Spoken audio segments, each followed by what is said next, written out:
All right, good afternoon. So today we're going to talk about do-it-yourself energy efficiency. So small steps and small differences that you can make around your home for little or no cost that will really help you to be more comfortable in your home and save some costs on your utility bills each month.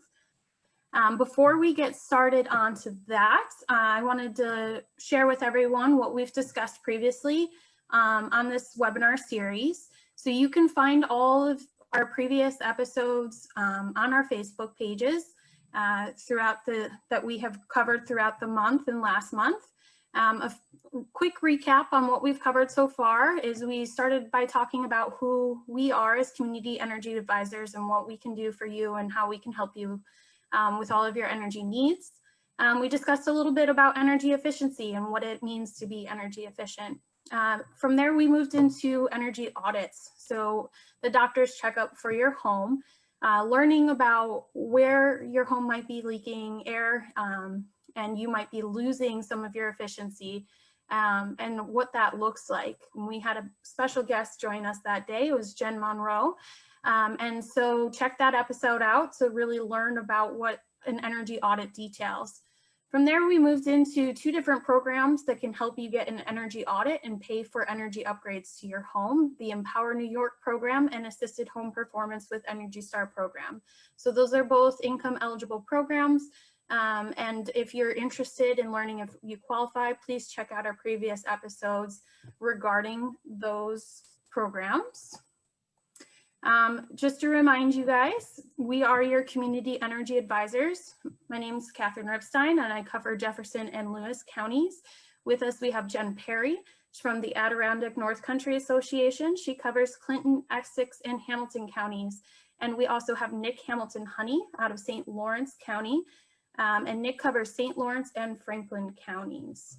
So you can reach out to any of us with any of your energy questions and we can help you out, whether it's applying for one of the programs, learning more about the do-it-yourself steps that we're going to be discussing today, or maybe you're looking into solar or renewable heat. We can help you answer any questions you might have around that. So before we get into do-it-yourself, I do want to remind everyone that every New York State resident, regardless of your income, can get an energy audit for your home. So if you don't qualify for the two programs that we talked about earlier, please know that you can still get an energy audit. You can still learn about where your home might need more improvements. And based on what you find out, maybe some of these DIY tasks you'll be able to really hone in on some of the tasks that we're going to be covering today. So how can we save energy in our home? How can we make our homes more comfortable and more weatherized and do it ourselves for little or no cost? The first thing to look at is windows. So it's a common belief that from most people that windows are the major source of all of our energy loss. This is a misconception. It's not the window panes themselves that typically cause the most energy loss, but rather the insulation around the windows, so the air sealing. And so ways that you can address this is to go and replace worn or damaged weather stripping around old windows and doors where that might have broken down. You can purchase thermal curtains or any kind of curtains. And so what you want to do with your curtains is that, let's take summer for example. It's really hot outside. A lot of the heat that's in our home, it comes from the sun penetrating through our windows. So you can take those curtains and you can close them during the daytime when it's the hottest and when you're receiving the most sunlight. That'll really help to insulate your home against that added heat. And then in the winter, the opposite is true. So you want to open your windows during the day to let that natural heat from the sun in and close it at night to keep the cold air out. So thermal curtains are a really great option for this, but regular curtains are really great as well if that's what you have. It's important to install storm windows. So think of the storm windows as an added barrier against your home to the outside air, whether it be the hot summer air or the cold winter air. Caulk leaky spots. So a bottle of caulk from your local home improvement store is relatively cheap, about $10 or less. And so you can go around and re-caulk any of the windows in your home where that might have degraded over time. And finally, in the winter or in the summer, you can use shrink wrap. So a lot of us have seen these, but what they are is it's a double-sided sticky tape. It comes in a kit that you can purchase at any home improvement store. And you put that double-sided sticky tape around your window frame. And we have a really good illustration of that right here, where you can see this yellow line around the window frame. That's where you would place your double-sided sticky tape. And then you put a piece of plastic over that tape and use a hairdryer to really suck it up and create a firm seal. And what this does is it prevents any of the air from the outside coming into your home and really creates a nice seal and protection. Doors is very similar. So you can get weather stripping from your local store. It's usually kind of a foam-like material. You can place it around your door frame. And so when you shut your door, it creates a really nice airtight seal that wasn't there previously. It's very inexpensive and a really easy fix to do. It's just a piece of sticky tape that you peel off the back and then you stick it on your door. And there's a really good illustration of what that looks like right up here on the slide. Again, caulking leaky spots. So this is the very similar to you around your windows. Any place where you see some cracks around your door frame, you can use some caulk to seal those up. And finally, to install door sweeps or use a weighted under door draft stopper. So door sweeps are pretty inexpensive at your local home improvement store. But also if you're crafty, you can create your own. So just with a little bit of fabric, and you can stuff it with beans or any kind of insulating material. An example you can see in the bottom right-hand corner of this slide.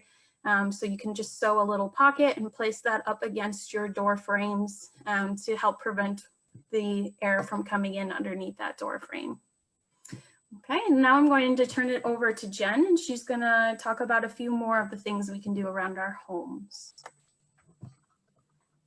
Great, and I just want to add, as I have in the past, that I've done a lot of these measures, and they really, little things add up really quickly and make a big difference. So many of us who heat with some sort of a centralized heating system are familiar with the thermostat.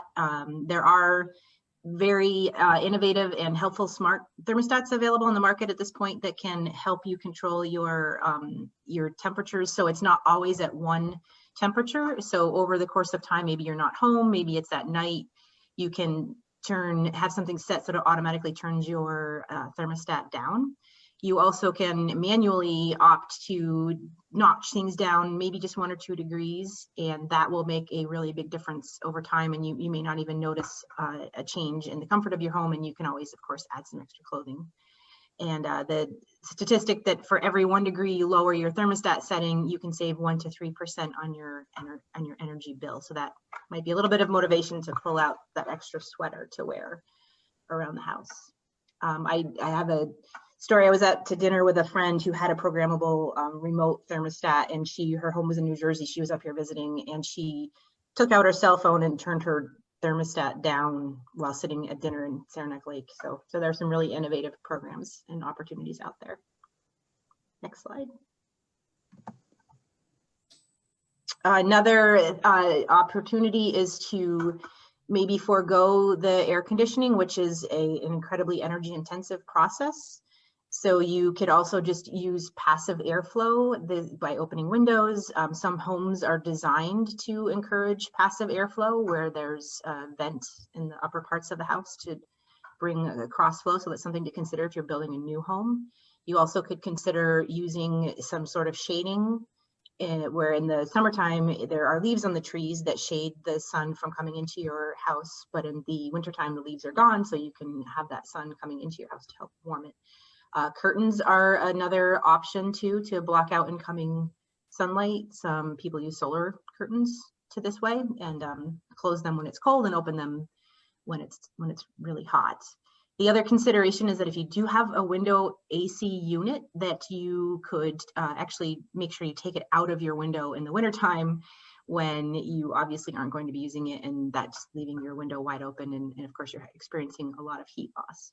And a final consideration is that there are heat pump options out there that will cool and heat your house at the same time over the same system. So that's something to consider. And there are some incentives available right now to encourage you to go the heat pump path. Next slide. Lighting is something that's come just a huge long way in the past very few years, where most of us can remember the really hot incandescent light bulbs that you can't even touch, and they were rated by different wattages, and pretty much you had one or two options for the color that they would emit. From there, we went into the compact fluorescent light bulbs, CFLs, which resulted in about a 90% reduction in energy consumption. They were great, but they have been phased out and replaced by, at this point, LEDs. And what we would recommend is if you've got those CFLs in your house, that's great. Feel free to use them until they run out and they die on their own. Just being sure that you dispose of them properly, because they do contain mercury. So you can take them to a hardware store, or you can contact your local landfill to find out how to dispose of them safely. So, feel free to use those CFLs. You'll still save energy, you'll still save money, but from there, LED bulbs are incredibly affordable now, way more affordable than they even were a couple of years ago. Also, you might be a little unfamiliar with, when you do go to shop for an LED bulb, if you haven't done this before, we call it the nutritional label for lighting, that there are a variety of options. So a lot of people think that LEDs are this bright, white, glaring, annoying light, and that's just not true. But what you will need to do is become familiar with what the opportunities mean, what the lumens are. You're not going to just pick up a package and it's going to say, this is a 20-watt light bulb. It's a little more complicated than that. So if you're confused and you want a certain kind of light and a certain brightness of light, feel free to ask the folks at the hardware store where you're shopping, or wherever else you might be shopping, or contact us and we'd be happy to walk you through it. But you will notice immediately that an LED bulb that has been on for a long time, you can just grab it and turn it, whereas an incandescent bulb, you would burn your fingertips. Another option is to replace your nighttime lighting with motion detector lights, so that they only operate when they detect movement.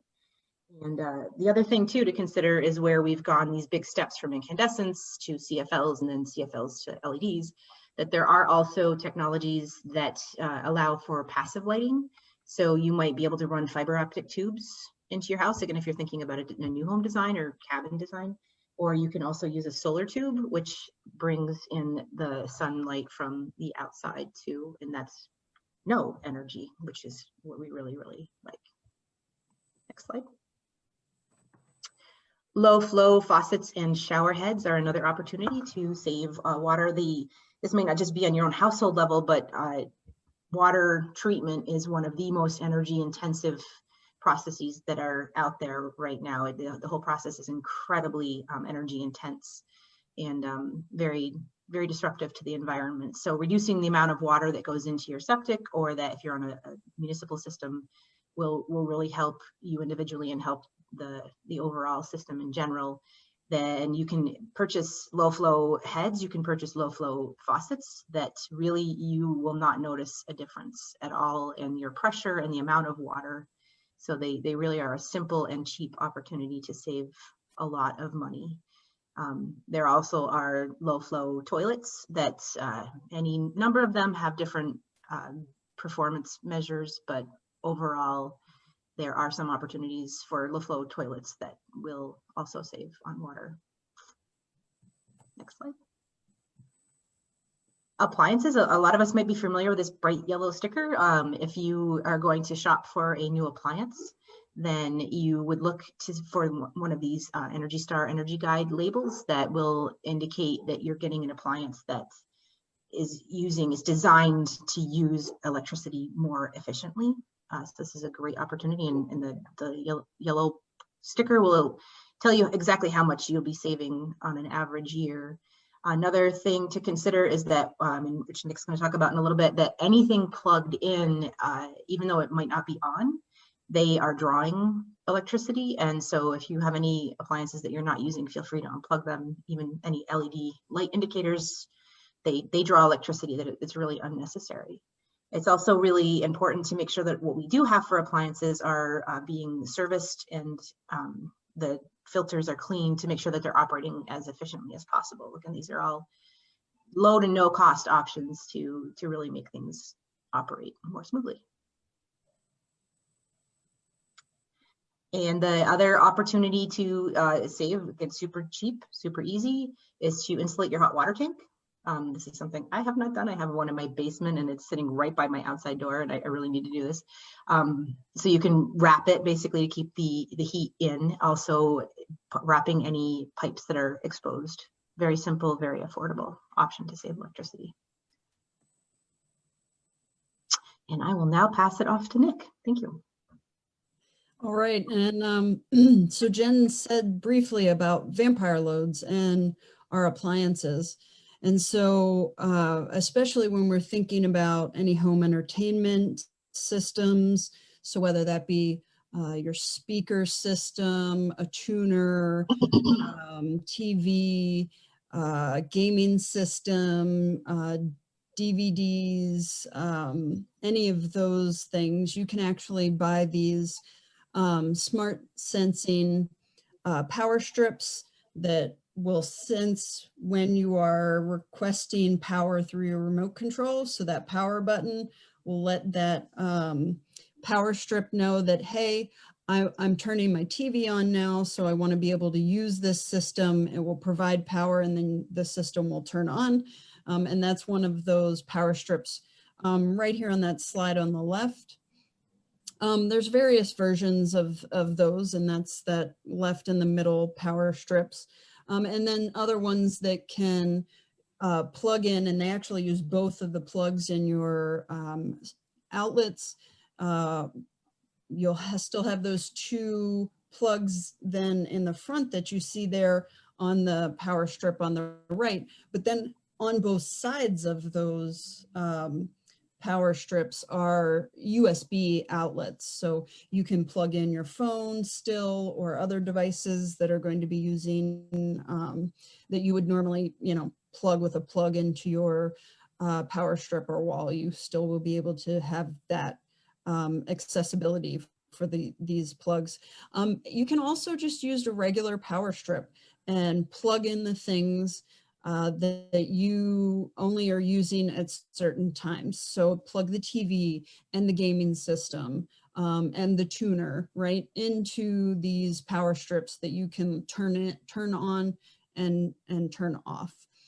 Because even when you are not using the TV or on your gaming system, those are drawing power out of that outlet, and we call those vampire loads, right? So you're not using it, but you're still paying for power for it.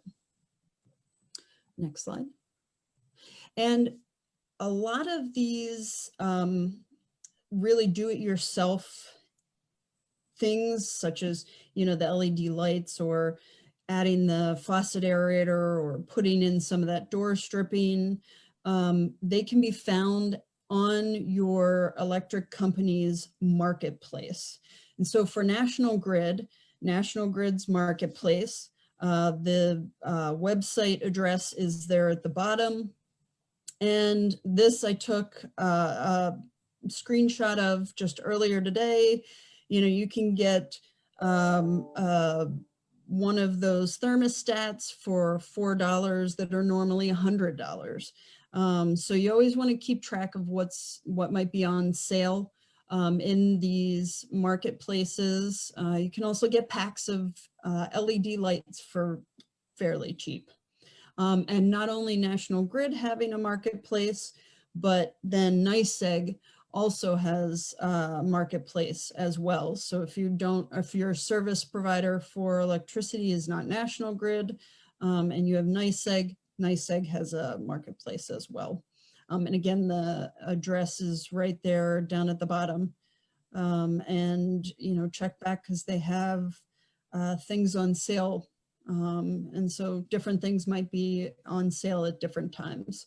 We also want you to remember that, if you fall into that Empower category, or the assisted home performance categories for incentives, that some of these do-it-yourself slides or, energy efficiency upgrades might be covered by that Empower program, might be covered by that assisted home performance program. So please do give us a call or check with us to see, is this something that's covered under those programs? Do I want to wait and try to do something after I have my home energy audit and they come and do some of these incentives? Give us a call. So again, Katie is in Jefferson County and covers Jefferson and Lewis counties. Jen is in Essex County and covers Clinton, Essex, and Hamilton counties. And then I'm in St. Lawrence County and I cover St. Lawrence and Franklin counties. And again, we always want you to have questions, not necessarily that you'll have them right now and put them into the Facebook Live feed. But we are here to answer any questions you do have. So if you have one right now, go ahead and type it in down below the video. But what is coming up on Pathways to Energy Efficiency? Next week, we're going to talk about a net zero home. What does that mean? And then how to achieve it. And then the week after that, on the 22nd of September, we're going to talk about how do you know if your home is energy efficient. And again, if you have questions, whether they're right now or you're watching the video later, please feel free to give us a call, send us an email, any of those ways of contacting us and asking questions. And so we'll just wait for a few more moments to see if anybody might have a question and they want to type it in.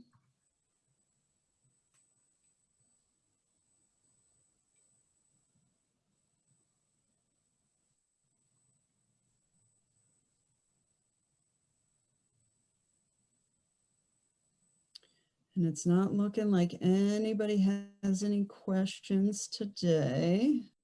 All right.